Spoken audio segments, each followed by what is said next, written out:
India اور پاکستان کے چند مشہور علماء اور بزرگوں کی 19 گستاخانہ عبارات کا تحقیقی جائزہ، اور یہ 19 کا فگر سورۃ المدثر کی آیت نمبر 30 کہ اللہ تبارک و تعالیٰ نے فرمایا بسم اللہ الرحمن الرحیم علیہا 19،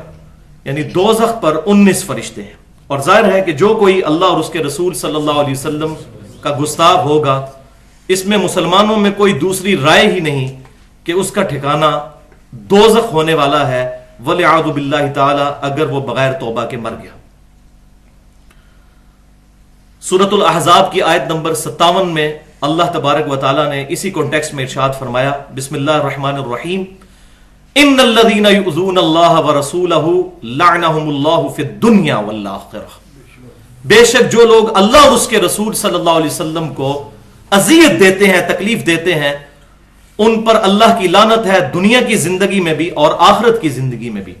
وَأَعَدَّ لَهُمْ عَذَابًا مُهِينًا، اور ایسے لوگوں کے لیے اللہ تعالیٰ نے ذلیل و خوار کر دینے والا عذاب تیار کر رکھا ہے، وَلِعَاذُ بِاللَّهِ تعالی۔ ان دونوں لیکچرز کے عزائم کیا تھے، ان سے کیا فوائد حاصل ہوں گے، کیا نتائج حاصل ہوں گے، اس پر آلریڈی میں نے پچھلے ہفتے گفتگو کی تھی۔ آج ان باتوں کو دوبارہ ریپیٹ کرنے کی ضرورت نہیں، لیکن آج کے لیکچر کا پچھلے لیکچر سے ربط بنانے کے لیے کچھ مزید امپورٹنٹ تمہیدی گفتگو میں کروں گا، اور اس گفتگو میں کچھ تلخ باتیں بھی سامنے آئیں گی۔ اگر کسی کے دل میں کوئی اس حوالے سے کیوری اٹھے تو لیکچر کے اینڈ پر مجھ سے سوال کر سکتا ہے۔ لیکچر کے دوران جو ہے وہ آدھی گفتگو سن کر اٹھ جانا یہ مسلمان کا شیوا نہیں۔ ہاں کسی کو ذاتی عذر لاحق ہو وہ الگ بات۔ بھائیو، ہمارے سب کانٹیننٹ میں یعنی انڈیا، پاکستان اور بنگلہ دیش، ان تین ملکوں کا کلچر ایسا ہے کہ یہاں جس کو بھی کتاب و سنت کی بات بتائی جاتی ہے تو وہ بجائے کتاب و سنت کی پیروی کرنے کے فوراً ان باتوں کو اپنے مکتبہ فکر اور اپنے بزرگوں کی کتابوں کے ساتھ کمپیئر کرنا شروع کر دیتا ہے کہ اگر میں نے یہ قرآن کی آیت یا حدیث مان لی تو پھر میرے مکتبہ فکر کے اتنے بڑے بڑے بزرگ وہ جو کچھ کہہ گئے ان کا کیا بنے گا۔ حالانکہ ہونا چاہیے کہ وہ بزرگ اپنی قبروں میں پہنچ چکے، اللہ کے پاس جا چکے، ان کے ساتھ جو معاملہ ہونا ہے وہ اللہ کے سپرد۔ ہم کسی کے پیچھے اپنی آخرت کیوں برباد کریں؟ تو بھائیو، فرقہ واریت کی یہ سب سے بڑی لعنت ہے کہ ہم کتاب و سنت کی بات کو اپنے بزرگوں کی باتوں پر پیش کرتے ہیں، حالانکہ اس کے الٹ ہونا چاہیے کہ ہمیں بزرگوں کی باتوں کو، اپنے علماء کی باتوں کو کتاب و سنت پر پیش کرنا چاہیے۔ اب ظاہر ہے کہ یہ بہت بڑی بیماری ہے اور اس کا علاج بھی بہت ضروری ہے۔ ایک تو خوارج کا ایٹیچیوڈ ہے کہ ہم مسلمانوں کی کچھ غلطیاں دیکھ کر ان پر کفر اور شرک کے اور گستاخ رسول کے فتوے لگائیں، اور دوسرا جو صحابہ کرام علیہم رضوان کا منہج ہے، جو اہل سنت کی فکر ہے، وہ یہ ہے کہ کسی کی غلطی اس پر پوائنٹ آؤٹ کی جائے، اس کے بعد اس کا معاملہ اللہ کے سپرد کر دیا جائے۔ اب ان لوگوں کی بیماری کا کیا علاج ہے جو کہ کتاب و سنت کی بات سننے کے لیے تیار ہی نہیں، اگر بات سنتے ہیں تو بزرگوں کی کتابوں پر پیش کرتے ہیں۔ تو اب ان کو کتاب و سنت سے دعوت دینا دراصل خود کتاب و سنت پر ظلم ڈھانا ہے، کیونکہ یہ تو مانتا ہی کوئی نہیں اس کو، اور اگر مانیں گے بھی تو اپنے بزرگوں پر پیش کریں گے۔ لہٰذا ان کے لیے کوئی اور علاج ہونا چاہیے، اور اللہ تبارک و تعالیٰ نے اسی لیے قرآن پاک میں ایک آیت ایسی نازل فرمائی کہ جو لوگ اسلام کی دعوت دینے والے لوگ ہیں ان کو گائیڈ لائنز اس ایک آیت میں سے مل جاتی ہیں کہ کیا ایٹیچیوڈ ہونا چاہیے ایک دعوت دینے والے داعی کا، اور وہ ہے سورۃ النحل کی آیت نمبر 125۔ بسم اللہ الرحمن الرحیم ادعو الی سبیل ربک بالحکمہ والموعظۃ الحسنہ وجادلہم باللتی ہی احسن۔ یہ نبی صلی اللہ علیہ وسلم کے ذریعے سے امت کو سکھایا جا رہا ہے کہ اللہ کی طرف بلاؤ حکمت کے ساتھ